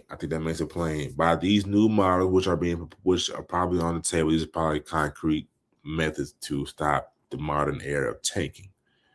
It puts a heavy emphasis on teams being better, but not necessarily going for the gusto. So like I said, we'll probably see if they go with this model, and there's a better alternative as we go along. We'll see teams start to lose at the end of the season for better jockeying, right, for better positions in the NBA draft, which will guarantee them at least a top 10 pick. Now, this is the most interesting one for me. 22 teams, 2-year record. Now, let's go to it. Third option will feature a 22-team lottery with the 10 non-playing teams joining 8 playing squads and 4 first-round playoff losers. The NBA will have to iron out what happens if a playing team makes the second round. Would they still be lottery bound, or would it be a top 2 seed? Or would the top 2 seed that playing squad defeated replace them? Should the lottery just be comprised of 22 teams that failed to make the second round? The most creative component of this concept is that the lottery odds will be determined by 2-year records rather than a single season performance. Here's why that's important. Additionally, a minimum win floor would be established. For example, if the floor was set to set at 20 wins and a team went 15 and 67, that would still be credited with 20 victories for the lottery calculations. Finally, the lottery would draw the top 4 selection, which remains unchanged. So why the 2-year record thing is important, which we're going to get into as I read further. If you have a team, I don't think we have really a good example this year. So let's think back to the Clippers, right? The Clippers, they lose Kawhi Leonard, and they have a bad year. Per this model, you will no longer be punished, as you probably are already thinking now. The 2-year record model, we have to see 2 years of bad basketball because we can't award you, you know what I mean, because you had your star player got injured. Now you're at the top potentially top 15. You're the lottery pick, and now you get like the Mavericks, you get Cooper Flag. You know what I mean? That's going to cause too much uproar, I'm sure, in the NBA brass. If owners, oh man, they did, I don't have anybody, I should have Cooper Flag. That eliminates that whole scenario. All right, now let's look at what they got right. Using a 2-year sample should make tanking less attractive. For most teams, which is a good thing, while decreasing the chances of a stacked team winning the lottery, thanks to one injured riddled campaign. In addition, instituting a win floor would eliminate the benefit of fully bottoming out. Finally, inviting first-round losers to the lottery would give rising young teams, randomly overachieving clubs, and otherwise mediocre ones hope beyond just an unlikely playoff run, thereby proving a path out of the muddy middle. And I think the Hawks are a prime example of being in that muddy middle, making the play-in year in, year out, first-round exits. One year they did make the Eastern Conference Finals, hence the randomly overachieving clubs. Now, you look at the loophole, not the gray area to that, are the Miami Heat.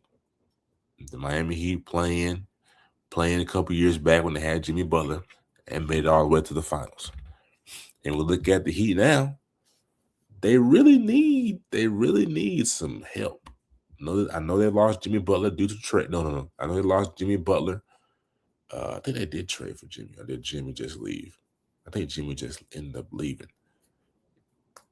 I think they traded for Jimmy. But anyway, Miami Heat really need some help. Do they have some nice young pieces? Yes. But they've lost Duncan, lost a lot. Duncan Robinson, they lost a lot of key pieces. So a team like the Heat, it's not the best model for the Heat for the Heat organization, but the Heat organization also have to do their own thing and tank. I just messed up with you. But I guess just be better talent evaluators, but that's neither here nor there. All right. Now what does it get wrong? This might embolden teams to extend their rebuilding windows, as some organizations like Utah have already proved willing to stomach a multi-year tanks. a la Isaiah Collier, a la Ace Bailey, a la what's his name? He used to play Frankerman. He was a big man at Duke, stretch forward, number 44 in college. They got a nice squad they're building out there in Utah, all because of being decent teams that could tank. Having a Donovan Mitchell and not winning. You know what I mean? Having a Donovan Mitchell and Rudy trainer Ray Rudy so it doesn't look as bad. But if again, they benefited off that, and now they're going to be one of the best young teams taking off. So now you've gotten the best, the good and bad. What's the best of all worlds? Which I think this model is very good. Ideally, the league 30-year owners. Let's get to the meat and bones. Oh, okay. Best of all worlds. Ideally, the league's 30 owners would take the best elements from each of these concepts, along with previously reported ideas. Here we go. 20-team lotteries featuring 14 non-playoff teams, 6 of the worst first round. So 14 non-playoffs and 6 of the first round exits. 2-year records used, so you can't just have a mishap with the injury bug and go get the Cooper flag. With 20 win minimum seasons described as above. So if you win over 20, you're in that threshold. If you lose under 20, obviously you have a better odds of getting the lottery pick. Top 13 drawn by lottery, giving the league's worst team a floor of 14th, equivalent to the last pick in the current lottery system. Teams can't draft in the top 3 in consecutive years. That's not bad. I think that's a great model. Now let's look at the preliminary draft order per the 2-year model. Washington, Utah, which is tough. Brooklyn needs help. The Pelicans just have a Zion problem. But between DeJounte Murray, Derrick Queen, I can't remember the name of that guard right now. They did lose Jose Alvarado to the Knicks. His last name is Smith, but it's not a bad pick for the Pelicans. The Charlotte Hornets are an interesting team. They're coming on strong toward the end of the season. I'm very bullish on Charlotte, but they are in the play-in. The Kings are a talented veteran team, but they need draft picks. Dallas, on the other hand, Kyrie will come back for them. They have Cooper Flag. They have P.J. Washington. That's a solid ball club. Cooper Flag is young, but that's a solid ball club. The Sixers are benefiting from age Joel Embiid. They traded in Jared McCain. Top 8 isn't bad for them. That's a talented group. Still have Tyrese Maxey. You need to offload Paul George probably when the contract is up. So they get to dealing with some bad baggage. Still got a very talented BJ Edgecombe. I can't remember the name. Kelly Oubre's on this team. The Bulls need help. You lose Kobe to where's Kobe at right now? I can't remember where Kobe's at right now, but he's no longer with the Bulls, so they need some help. Still got Montes Buzelis, but they need some help. The Pacers, another team that they're benefiting from the current model of a year of judging this team by the year. I know they don't have Miles Turner anymore, but when that point guard comes back, they're going to be a different ball club for sure. They should be a problem in the East, but they need a big. The Raptors at 11. The Raptors are a young team. They got Brandon Ingram, Emmanuel Quickly. I believe they have R.J. Barrett. This is a good team. 11 to me is too high for them. That's a talented team that just needs to gel. Memphis should be higher on this list. That's suffering from today. They're suffering from the 2-year model. Portland, that's not a bad move. That's not a bad spot for Portland. The Bucks probably should be higher. They're going to get rid of, probably going to offer, or Giannis is probably going to leave. Miami could be higher, but I think they're just an anomaly. They're gonna play good basketball, and they're not a tank team. And to me, they should be rewarded for not tanking. So that's their anomaly in what they do. Pat Riley will probably have something to say at the table. The Suns probably could be higher on this list, but they're a team that plays good ball. Orlando, yada yada. The Hawks. The Hawks. This is for the 2-year model. This is not bad for the Hawks. Thunder, the Warriors probably could be higher too. But yeah, that's my thoughts, man. Y'all let me know what y'all think in the chat, in the comments, if you're watching on YouTube, yada yada. But I think that the NBA, I mean, everybody knows the NBA needs a new model. The tank model is not what you want. I think what Score put together, thescore.com put together to stop teams from tanking is good. We'll see what the NBA and Adam Silver propose and what they vote on.